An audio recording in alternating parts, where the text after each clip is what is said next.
does it take to build a unicorn, a company worth $1 billion? I interviewed Rob Schimek, who's the founder of Bolttech. His insights into resilience, how to build a company with purpose, are mind-blowing. I hope you enjoy this interview. Rob, welcome to the podcast. It's so great to have you here. Maybe we could kick off by you kindly telling the audience a little bit about who you are and what you do. Hi, Simon. Thanks for having me today. I'm Rob Schimek. I'm the CEO of Bolttech. So we are an international insuretech, a high-growth international insuretech operating on 3 continents, North America, Europe, and Asia. I'm speaking to you today from Singapore, where I call my home day to day, but I think you can tell from the accent behind this voice that that's not my original location.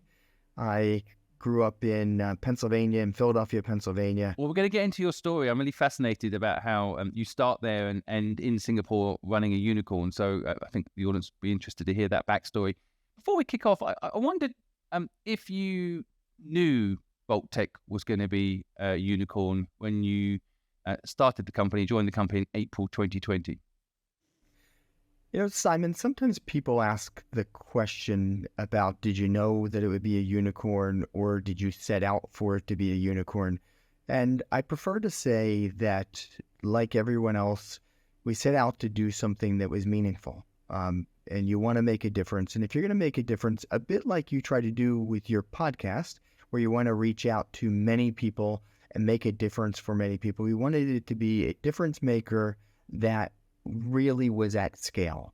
And if you're going to be a difference maker that's at scale and have it be really meaningful, and a outcome that I think would be a desired end outcome or a side effect is to become a unicorn. Did you always know this concept of difference maker? I mean, I call this purpose, right? The business having a purpose beyond what it does and how it does it, right? I mean, making money, of course, is important for sustainability and so on. And what you do in your case is clear. But like, did you always have this concept of purpose in your mind from a young age, or is this something that you've discovered as you developed your career?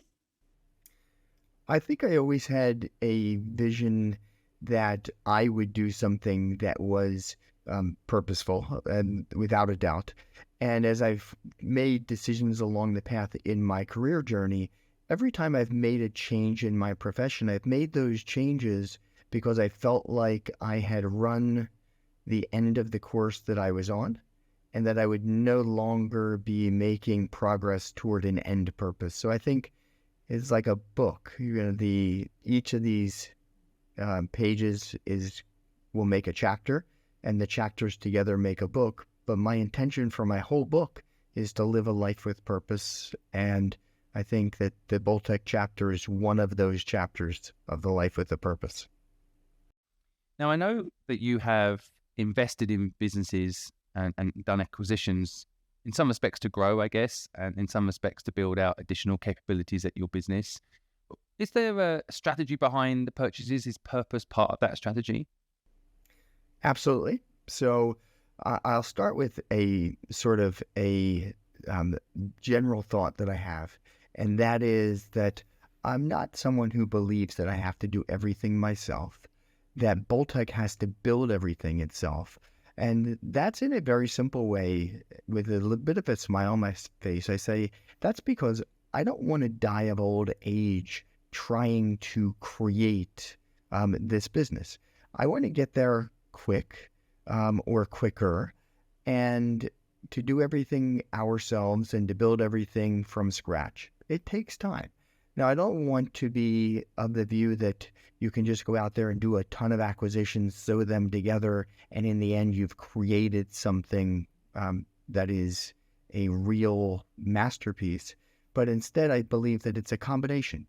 Some things that we've grown organically, that we've done by ourselves with our own hands, like planting seeds in a garden and seeing them grow up to be plants or trees. And some things where we've had to go out and buy pieces of this so that we didn't do it ourselves.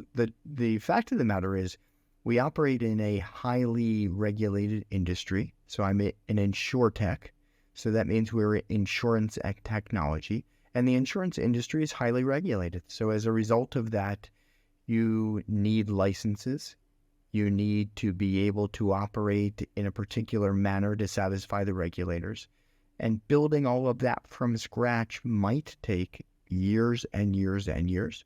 And sometimes it's just easier to go out and acquire a company that has already made many of those inroads, and then you can put it together as part of the overall organization. So that's been the general philosophy. I think just translating that for people that are listening that perhaps dream of starting a company or building a business, I think, and tell me if you think this statement is true, that you need to learn to delegate. I mean, partly that's what you're also saying. As a management style, you can't do it all yourself. So you need to delegate. I think a lot of people that are building businesses as well get stuck running everything because they can't delegate. In a way, you're also talking about that as a management style there when you describe that philosophy, right? I love that way of thinking, Simon. I think what you said is perfect. That's right. It is partly about a management philosophy where even with your team, you have to be able to delegate. If you don't, you will be doing everything yourself. And philosophically, I am definitely someone who likes to have their hands in the middle of the action. I like to lead from the front, but make no mistake about it, I'm the delegator. And I am because from the simple standpoint that I just recognize that I can cover up far more territory with far better capabilities if I use the resources around me and allow those resources to grow and to use their capabilities without me hampering them. And same thing here on the acquisition front, exactly as you said. By saying I'm not going to build it all myself, that's the same as saying, like you said, that it's an element of philosophical delegation. To be honest with you, a lot of people really stumble on that. For me, I think it's just an absolutely necessary building block because it brings you back to what I said at the very beginning of this conversation. If you don't do it that way, if you don't delegate, if you don't use the resources around you, one, I think you'll limit the degree of success you'll ever have. But two, you will die of old age trying to make this happen. I do want to die of old age. I just don't want to die of old age on the mission of building the company that I'm trying to build today. Mm. Well, I sold my last company to PricewaterhouseCoopers. So, I asked them why they bought the business, and they said in part, Simon, to save time. So people buy time, which is a really fascinating concept. Something I've only recently learned myself, and it's a really good tip you're highlighting there. And I think for people listening, they might be saying to themselves, well, it's okay to delegate, if you've got the money to hire good people. So let's talk a little bit about, the hiring process or who you look for, your philosophy around getting the right people on board. Share your knowledge there a little bit. So I think I would make 3 quick points here, Simon. The first one is I am really big on this idea that I don't intend to run this ship that I'm running until I'm 100 years old.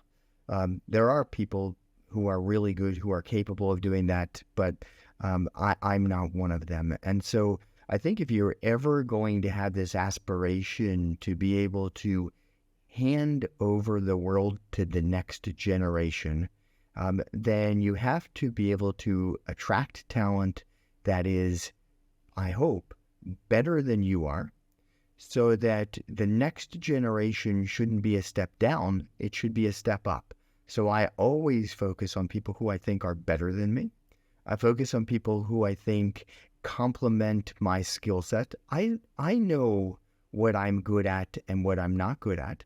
And I'm looking for folks who have many of the same common characteristics, but not all of the same skills and all of the same interests. And so to me, that's a really big thing. The second element of this comes back down to this delegation point that you and I were just on a moment ago.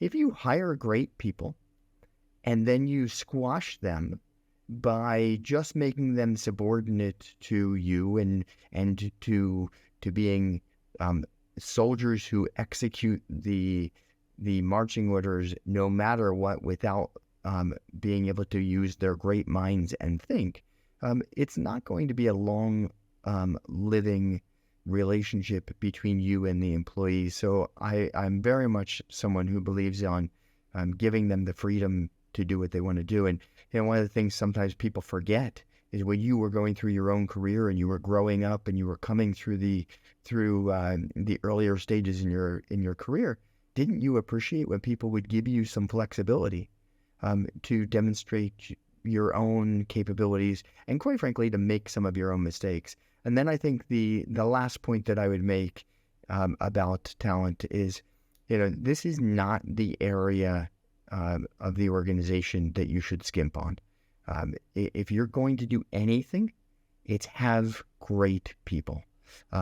There will always be strengths and weaknesses in your organization. Think of a sporting team. Not every team has a superstar at every position. Maybe they're better at offense than defense. Whatever it is, you will always have something that's a relative weakness. But what you really must do is make the human capital, the people, the leadership element of what you do a strength. God, such gems there. I hope people are taking notes. I think a lot of the time people overcomplicate the hiring process, but if you follow what you just described there, I think a lot of people would have a lot more success. As you said quite rightly, I think the key element for me, I've noticed, is trusting your people to make mistakes. Let them make mistakes. It is how we learn, right? So not coming down on them if they do make a mistake, and supporting them to enable them to do that, so they take control of their area. And I wondered on the incentive side, and I know the subject of money is always very sensitive, and I wouldn't expect you to disclose numbers, but I'm interested. Like, a lot of people that want to start a company look, for example, to bring someone in as a co-founder or as a partner, look to give them equity versus salary. Any philosophy around this that you believe incentivizes people? Well, you know that this is a very complicated topic, and any answer that I give will probably leave people saying, well, that was an incomplete, or that applies maybe for your company but doesn't fit for everyone. So maybe I'll just make a couple of simple comments. The first one is, especially with a entrepreneurial organization, I'm a huge believer in having folks have skin in the game and having a stake in the company. They should see the upside. The truth of the matter is, as a smaller organization, we won't always have the resources. We don't have the dollars necessarily, maybe that some of the more wealthy, well-established organizations have. But we have something really interesting, which I think is an opportunity for people to own a really meaningful stake in the thing that they're building, in the company that they're working for. So I'm a big believer in that. The second thing is always to be thoughtful about what does it take to make a package as a whole. It's not always just about equity. It's not always just about cash. It's not even always about dollars of compensation in the form of equity or cash. Some of it's about giving people a meaningful purpose in their job. Some of it is about giving them a career path.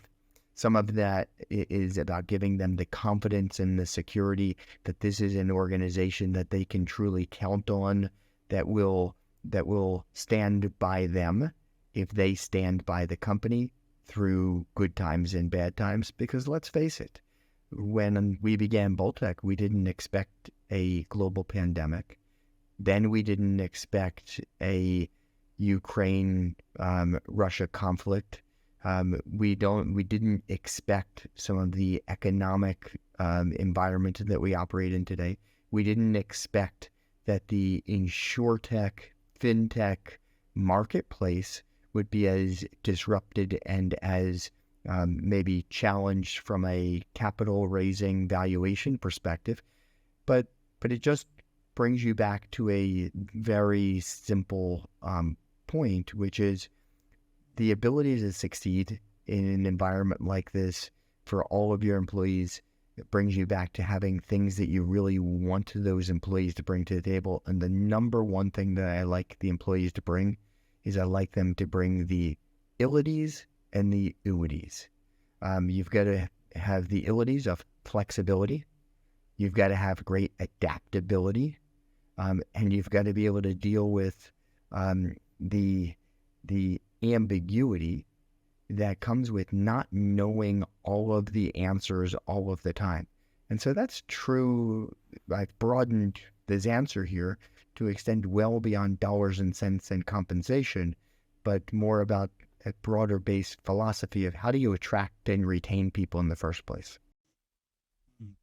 So, for people listening again who might be wondering, okay, how do I bring people in? If they listen very carefully to what you're saying, I boil it down to kind of almost like culture, the culture of the company. If you get the company culture right, I mean, I have hired people who've been willing to come on board for no salary just because they believe in the mission and they like the team. They want to work on that team. And so, yeah, I think flexibility and being able to adapt and having that ability to roll with the punches and as you say, deal with difficult times together as a unit. Most people I know who quit because they don't like the team, nothing to do with money.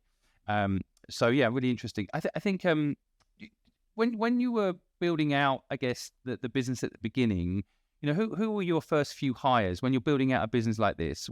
What's your strategic rollout plan?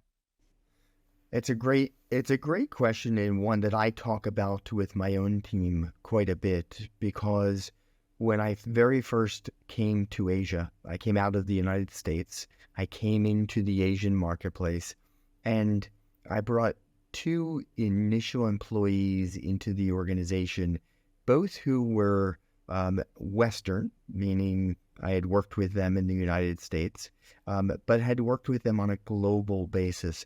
But I brought people who I believed complemented my capabilities very well. Someone who I think was much tougher than me was one of the main early leaders, and someone who was just way, way, way smarter than me was one of the early leaders.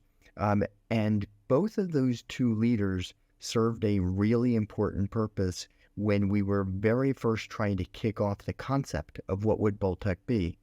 Interestingly, neither of those leaders is still in the Bolttech organization. Now you could say, oh my gosh, now this guy confuses me.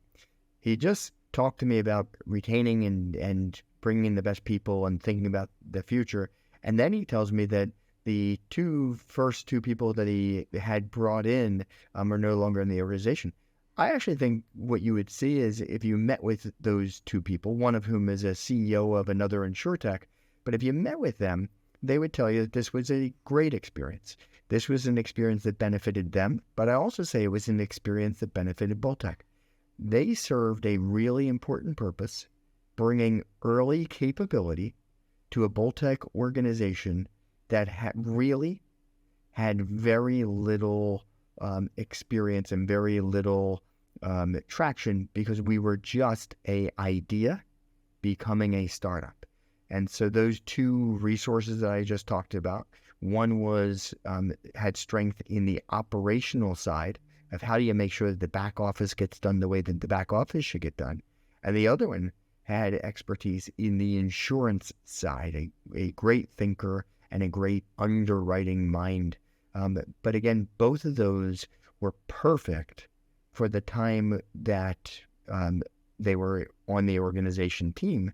And since then, we've continued to add additional pieces and change them out. But I think one other point that I'd make, Simon, is you can't get so wedded to an idea or to a path that you're not willing to continue to shift and change. So neither of those two leaders is still with me today. They're both still great friends. They're both still investors in Bolttech, and they're both now doing other things that I think their Bolttech experience will help them with, and Bolttech benefits from the great things that they did while they were with us. I really love this point. It doesn't get talked about enough in the discussion of business. And the point I think people need to make sure they don't miss is that, turnover isn't a bad thing in a business. And having people come in, yes, ideally they stay with you forever. But I think that that's also naive to think that. But there are certain people building businesses at certain stages that are perfect.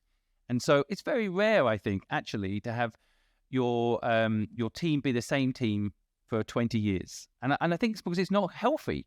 necessarily either. People need to grow, need to move on to other things, they need to develop. And I think turnover as a concept is actually a really healthy thing, but a lot of people don't think so, especially when you're talking about culture, talking about hiring, how to incentivize people, how to keep people, really. Like you say, it's almost a conflict to then say, well, they did a good job, they enjoyed it, time was up, they did something else. That's actually healthy. The first person that ever worked for me, when they left me, I cried. I'm like, oh no, I'm never going to find someone as good as that person. And I did find someone. And I think it's really important to talk about this stuff, actually, because people, I think they're scared to hire people because they want them to be the perfect partner. They almost talk about it like marriage, and it doesn't have to be that way, right? No. I love the way you just talked about that, because it shows your emotional side and sort of your people side. I'm the same way. I think if you went back and talked to people who've worked with me over the course of my career, they would tell you that they've loved it. Not everyone, but most of them would say they've loved it and they've learned a lot. But that doesn't mean that they're all with me today. The nature of the beast is that you must continue to change. My responsibility is more so to the long-term success of the organization as a whole. We now have 1,500 employees in the Bolttech organization. That's who my loyalty sits with, the 1,500, not to one or two or 20 of my inner circle, but instead, and I'm loyal to my inner circle, but there is a time where it's time for the next set of ideas, the next set of capabilities to take an organization forward. I do think, Simon, that's one of the things people struggle with the most, the concept of when to make changes. And again, to use the analogy I used a little bit earlier about a sporting organization. I wouldn't want to be the general manager of a sports team because I get so emotionally attached to the players. I never want to see the team change. And yet if the team never changed, then if you're not going to win the championship, you're not going to win the championship. And so, unfortunately, it becomes necessary for people to recognize the importance of change, the value of change, and how to balance keeping things steady and creating change all at the same time. It's there's a couple of things I don't want people to miss that you said. For example, you said, I hire people smarter than me. This is really important, and you don't want to be the smartest person in the room. You're in the wrong room, or as they say now, if you're the smartest person in the Zoom, you're in the wrong Zoom, right? It's really empowering to bring people smarter than you in, and almost realize that there are people smarter than you. Like make sure be humble, which you've got. And I think the other thing that's really important, and I'd love to dive into it a little bit more with you, is that knowing when you should be handing the reins over, for example. I think about Ronaldo. Ronaldo's like one of my hero footballers. He's just an incredible footballer. But even, we all can see that he's no longer the best. So sometimes that can affect their World Cup opportunity because he was still so revered and loved. But was he the right person to be playing in the World Cup recently? I'll probably get into a lot of trouble touching on football. But, that concept, right? That concept. So how do you, because, just delving into your history a little bit. I mean, you were the MD at Forward before. How did you know it was time to move on? And how do you identify that as a leader?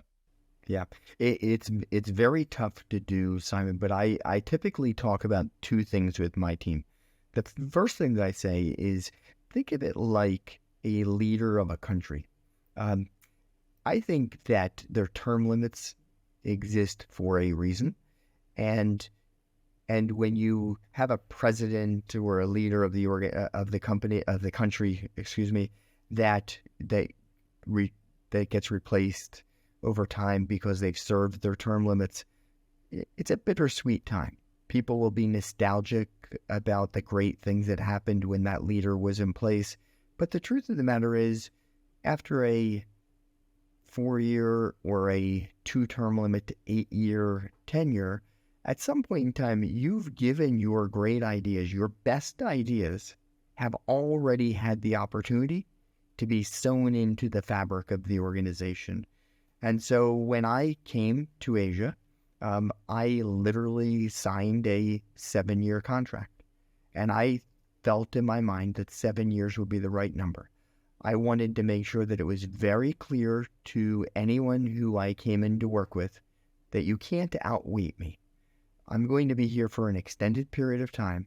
We're going to get this done, and we're going to get this done really well, and you'll either get on board or you should find another direction. So it sent the message of longevity, but it also sent the message that this has a term limit. And it doesn't mean that I would not stay on beyond that initial term limit, but not for another 7 years, for some period of time to help make things work in whatever environment we're in. But I'll tell you that have been in Asia since 2018. It's 2023. I'm 5 years, will be 5 years in soon. And I every day am thinking about the longer term succession plan for my organization so that Bolttech has a much longer life, much longer longevity than just my tenure at the helm. And I think that when people start to think of themselves as bigger than the organization, that the organization won't succeed unless I'm here or I'm at the helm, they're crazy. I think that is just a poor way to think. What I instead think of is, how can I put as much knowledge and as much of my heart and my blood, sweat, and tears and capabilities into this organization and put it in a place to succeed even more when I'm gone? And if necessary, have the flexibility to stick around and do what people want.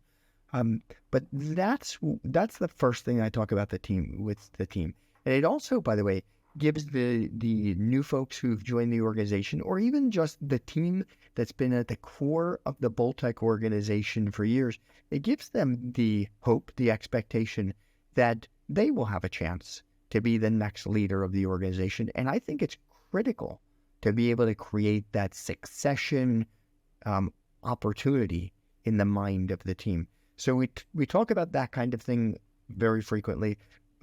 We also talk about this idea that you never know what tomorrow is going to bring. And so therefore you should be working for your succession plan. You should be working for the future and planning for what happens if you were not here tomorrow pretty much every day. So I've been working on this not just in the last year, but almost since the very beginning, saying who would be the people that would be best to follow me, and keep tinkering with that. But it gives an opportunity to test, to drive it, to explore it, and in the end, to give optionality to the board and to the investors, and quite frankly, to those employees who might want to step up to where they can decide if this makes sense for them in the future. One of the things I really love about the way you think is the way you put the company first. That's the instinct I get on all of the different elements you're talking about, even to the point where you say, well, if I was no longer an effective leader, if I was no longer the right leader, then that's fine. I would step aside and someone else would come in. You're basically always putting the company first. And you know what? Having now interviewed over 200 of the world's most successful entrepreneurs, I've noticed that to be a common trait, actually. Even founders of companies would step aside if they felt that the company would be better off without them. And that's why they succeed. You're putting the best interests of the company first, as opposed to controlling the business for yourself or making yourself irreplaceable and potentially therefore more valuable. You're thinking what's good for the company, right? And where did you learn this philosophy?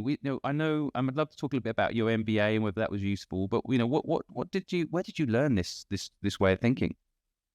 I don't know that I would point to a specific place where I learned it, but I will say this: in my earlier position that I had at AIG, a great proving ground, one of the most complex but really wonderful organizations in the world. I had the opportunity to work with a lot of people who gave their heart every day for the success of that organization. And in 2008, the company unfortunately found itself at the center of the global financial crisis. And I think, without having any prejudice about what caused, who caused, because people can always have views of fault. Let's stay away from fault and let's talk about something different, which is once you have a problem, what do you do about it? And I came into that organization as part of the team that was designed to help deal with problems. And I think the company as a whole, all the way from the board to all of the members of the management team, worked tirelessly to make that happen. But I can tell you that we were not always loved in the media, in the press, etc. And it would have been easier for me personally to leave the company. I had plenty of opportunity to lead. I could have made more money leaving. I could have been in a very successful position with several other organizations, but it was absolutely my view that I had a responsibility and an opportunity, quite frankly. What happens if you can make this all succeed or be a part of a team that makes all of this succeed? It can be a beautiful thing. And so I did vote with my feet. I expressed my loyalty to my own team. I was one of the folks who was a leader from the front. But although I've used the I word in this, it was never done by one person. It was never done by me. It was done by a band of people who were like-minded, who said, we can work together to try to help an organization to find a good path through a very complicated situation. And in the end, the AIG story, I think, is a miraculous story. The company at the center of the global financial crisis repaid $180 billion to the United States government. And the end effect of that is that the company still exists today and is serving a very meaningful purpose in society. And I think that that's fantastic. But I would just say that it wasn't today at Bolttech that I developed a view that said, well, I should do what's in the best interest of others or of the organization. I think that it is something that I would recommend to everyone. We should all try to do things that benefit everyone. And this can be a win-win world. Even though it can be more painful, rest assured it can be a much, much, much more rewarding outcome and a much more rewarding opportunity for the future. Well, I think life, business life and personal life, reflect each other. And I think the philosophy I've always tried to personally instill in people is that it's when you help other people, you are happier, actually. We're tribal by nature, right? So we're meant to help other people, we're meant to help our tribe. So if you take the same philosophy in business that you're talking about and think about how you can help your tribe, you will be happier. That's the irony. If you just try to protect your job or work just for yourself within the organization, you will be unhappy. So there's a real life lesson in this business lesson that we're talking about. Now, your MBA, a lot of people would love to do an MBA. I think they're expensive. What were the lessons you learned from your MBA? Maybe we can save someone years of work and cost. What were the lessons you'd probably take away from your MBA? The first thing I'll say is that I love the experience of having gotten an MBA. So I have the good fortune of having gotten my MBA from the University of Pennsylvania, the Wharton School of Business. I'm quite proud of that. But I also say that anyone who knew me in high school or maybe in my early undergraduate days at Rider University in Princeton, New Jersey, anyone who knew me then might have said, there's no way that you'll end up in an Ivy League education and that you will have been a successful MBA candidate. But the truth of the matter is that the first thing that I'll say is that I took a break between my undergraduate work and my MBA. And I didn't take a break meaning that I was on the beach. I took a break in that I didn't attend university and I focused on my business work. And I was employed at Deloitte & Touche, one of the big four at that time, even when I first joined, one of the big six, the big eight accounting firms. And I learned a ton, but what happened was that Deloitte gave me the opportunity for the MBA to be something that if I would stay with the company, that they would invest in me if I invested in them. And so my MBA came after staying at Deloitte for, I guess, about 6 years. And the beauty of it was that I had to give back by putting additional time into the organization by staying with Deloitte. But the truth is, I loved my experience at Deloitte, and I was going to stay anyway. And so I got the opportunity to go work on my MBA, have the educational cost paid for. And I recognize that not everyone can do that. But I will say that it's helpful to look for it, because if you said, did Deloitte do that just for everyone? The answer is no. Was that well advertised and was that something that everybody knew about? No. But that doesn't mean that if your employer loves you, that you wouldn't be able to have success with that. So that's one comment to make. The second one I would make is the great thing about taking time between my undergraduate education and my graduate school is I learned so much about life, so much about business, and I knew exactly what I wanted to learn when I went for my MBA. And as a result, I was a great, well, this is my words, I was a great MBA student. Let's put it this way, I was great in that I was focused, I knew what I wanted to learn, I was a valuable contributor. So that would be my definition of great. You have to talk to the University of Pennsylvania about. I was going to say, if we do a documentary on you, we're going to interview, they'll be like, he was useless, yeah. Absolutely useless. Yes. But I do think that idea of knowing what you're trying to get educated in and why you care about learning it and what you're going to do with this when you walk back out of your education, that makes a big difference. And I use those skills every day in business today. Again, I think, I left school at 15 years old and started a company. And at the time, everyone thought I was nuts. But I found out who I was and what I liked. And then I could go back and study the things that I realized I liked. But it took me 3 or 4 years of doing business to realize what I wanted to learn and what I needed to learn, like marketing and so on. And so I think it's a really interesting point, right? I mean, probably every great leader, Steve Jobs, for example, talked about how he went off for a while to discover himself and what he needed to learn. I think it's a really important thing. And the other really important point I don't want listeners to miss is I translate what you just said to like, don't ask, don't get.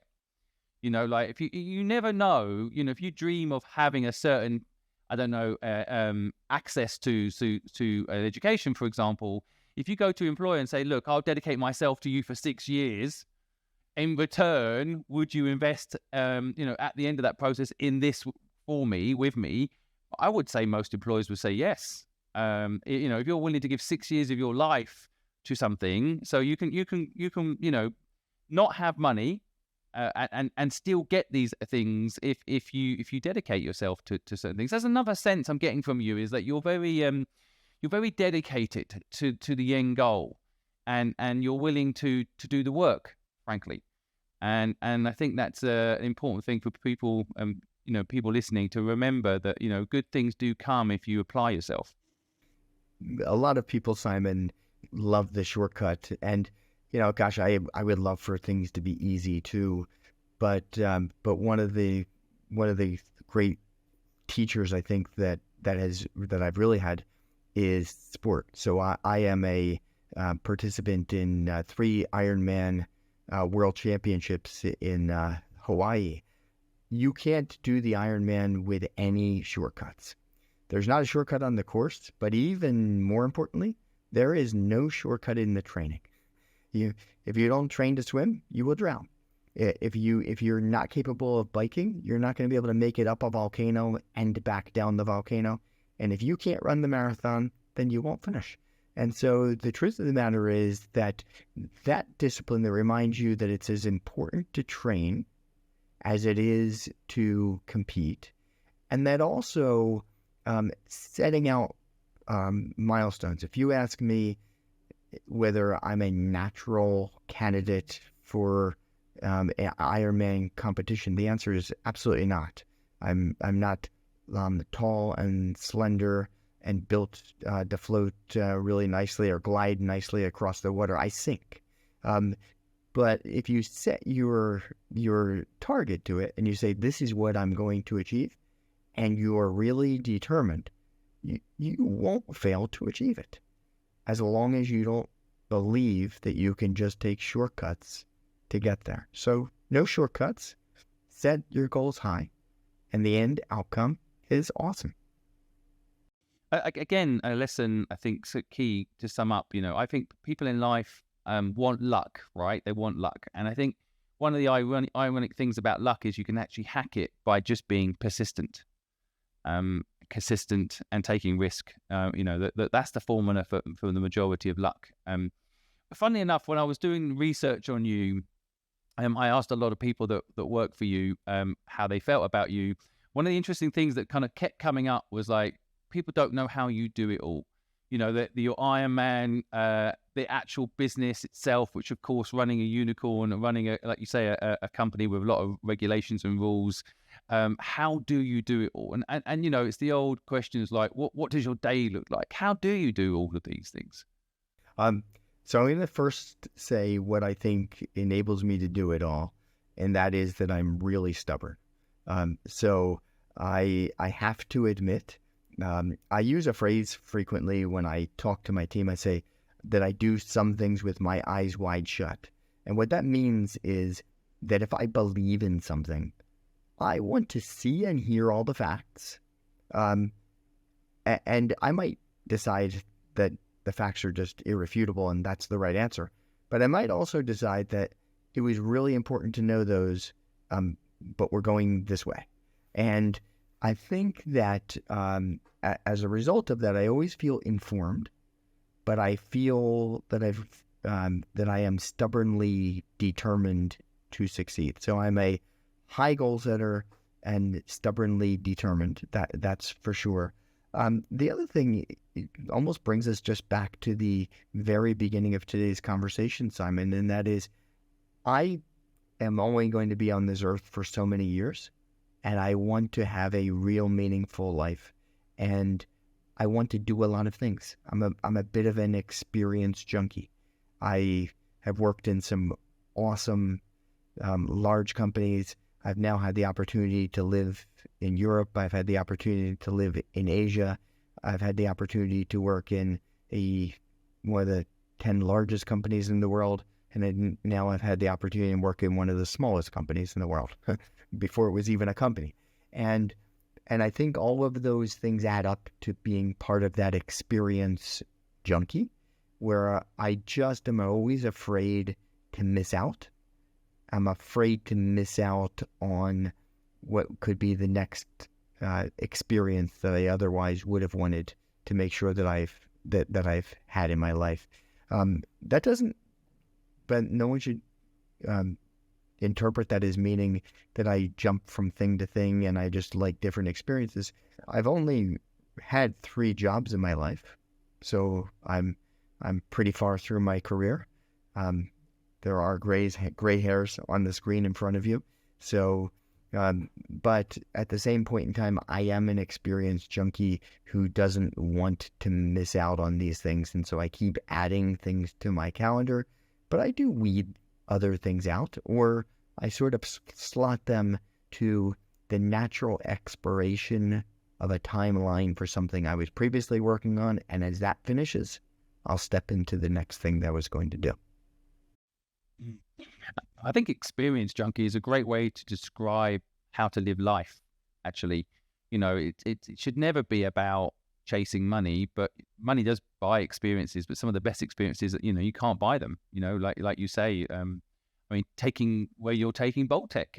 This is experience. Taking it from zero to hero, if we can call it that. Like that. That is an experience, right? That is an experience. Building the team from scratch. That's an experience. And and I think it's a really good life lesson for people listening to kind of take on board that, like I've been married for 20 years. I love that experience. I love the experience that every year is a challenge. It gets both more challenging and yet easier. It's somehow following through on marriage is somehow, an experience, like most of my friends are divorced. And I think having that experience, going deep on an experience, which I guess is what Ironman is as well, right? You're going very deep on an experience. You go to different places to do it. I think the other thing interesting about the Ironman, I guess, thing that you do is that I think that's actually a team sport. People don't see it as a team sport, but there's a whole infrastructure behind it that enables you to do the Ironman, right? If that team hadn't built that infrastructure, you couldn't be at the Ironman, right? So some parallel to, I guess, you wouldn't be a CEO of the company today if the team hadn't built the infrastructure, right? I agree with you completely. And the funny thing is, Simon, it gives me a great chance to make a brief comment about my wife, but she is my training partner. And it's funny for anyone who's ever met her, she's a very petite, doesn't strike you as the strongest person you've ever met, but she trains with me in everything I do, from weight training to running, etc. And she's not an iron woman herself. She's just enjoys that, and we use that to multitask. So as I run, I'm engaged in a conversation with my life partner on the things about her life or the things about my life that are very important. And so I wasn't out on a 4-hour run by myself, leaving my wife to tend to kids, but instead it was something that we did together. So I love that. I am blessed with that very good fortune, and but it does show you've got to do things as a team. When I was in my graduate education, we used to have a phrase. The great thing about the way that the Wharton School of Business taught us was they taught us very much in a group setting. It was always teams, team for this, team for that. You almost did nothing straight up by yourself. You had to take exams by yourself. You had to study by yourself, but you did teamwork. And we had a phrase that said, you've got to cooperate to graduate. And I love that because it's quite true. If you learn anything about life, it's that not always the smartest person wins, but the people who really have learned how to master this idea of balancing IQ and EQ to be great teammates and to get the best out of other people around them, and to recognize that sometimes you just need others to help you. I couldn't agree more. And there's this whole stat, like 80% of A students end up working for D students as well. I mean, you need each other, basically. Like it's anyone out there listening right now that's a D student, you learn a different skill to the A student. The D student, I think, learns to fail easier, accepts failure easier, and gets back on the horse, as it were, right? Yeah, I wasn't a D student, but I will tell you that I really ascribe to that same point. I have a older brother who is 1 year older than me, who graduated high school after only 3 years, and then college after only 3 years, and he was employed in a very successful job before most of his friends would have been even anywhere near finished their college education. But he also has had to learn a lot about the EQ side of the house. And so over time, that IQ could only get him so far. And so he's had to focus a lot on balancing it out with EQ. I think, again, you learn from people around you. Whether it's good or bad, you should learn from everyone around you. Learn what you want to copy. Learn from what you don't want to copy. And don't copy the things you know it's supposed to copy. Yeah. Well, by the way, I think that's another great point. I mean, and my son is 5 years old, and just talking about schools that he could go to, and I went to see a school who basically encouraged copying. I was like, wow, at last. I think at school they tell you not to copy, and actually that's how we learn. Like you say, we learn to not copy some things, and we learn to copy traits that we see are good in people. I mean, part of this, what this podcast is about. It's like we can hang out together and learn together, and pick apart what worked and what didn't. And I think copying is really important. By the way, I also think you've just given the ultimate hack to a happy marriage. I worked with my wife for 15 years. We built a company together. So we used to be in the office at 2 a.m. doing that catch-up chat that we wouldn't have been able to do if she'd been at home waiting for me to come back from the company I was working too hard at. So exercising together or working together, I actually think is really, do one or the other is pretty, you can double up. Yeah, that's a really good tip you've thrown in there. I want to wrap up the podcast just by asking you, I guess, a personal question, really. If you kind of went back to your younger self and gave some advice, that person starting out in their career, starting out in their business life, what do you think? What lessons would you share with that younger you? I think I would say three things. The first one is that it's very important to have a great moral compass. No matter what has happened in my career, as long as I've done what was right and what my heart told me I wouldn't regret later, even if it was more painful, it always ended up being the good answer. Or at least, let's put it this way, you'll learn to make it into the good answer. And so I believe that that's number one. Number two, I think that a lot of this, which I didn't understand at the very beginning, a lot of this game has really come down to adaptability, ability to adapt to opportunity, and ability to adapt to the threats and the challenges that come. Everything that gets thrown at you is not going to be easy or not going to be good, and you've got to adapt to that. But other things that happen are going to be fantastic. And so, but you have to, it can be fantastic, but it's a little bit like you said earlier, Simon, about luck. People hope for luck. I hope for luck too. But if you haven't done the preparation, then you have luck, but you don't have the skill or you don't have the preparation. That's still going to limit the success of that end outcome. And I think the third one, and this will be a tougher one, but it's a very personal one, is that, I will say that people gave me the advice 1,000,000 times about not trading time with your family for your career. I think I have a great relationship with my family, but I do feel as though over time I've not done what I probably should have done and could have done with trading time for my career over my family. And I think if I did go back in time, I would listen to that advice that people have given to me, and maybe that kind of brings you back to an overall comment, which is that history, if it doesn't repeat, it at least rhymes. And these things are going to keep happening over and over again. And so when people tell you this is what happened, or this is what the outcome will be, at least have your eyes wide shut. Make sure you really listen. Make sure you really look. And make sure you really think. And if you're willing to move forward and deal with whatever the consequences are, then super. But you want to live a life with no regrets, and no regrets should be on the personal side and on the professional side. Well, thank you for sharing that very personal element. And I love the moral compass point. Not a lot of people ask themselves this, what is your moral code? Work with people who equal moral code.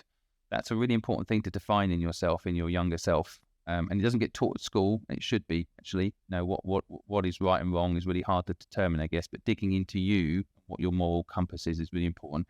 I think adapting, such an important point, rolling with the opportunities, saying yes more often.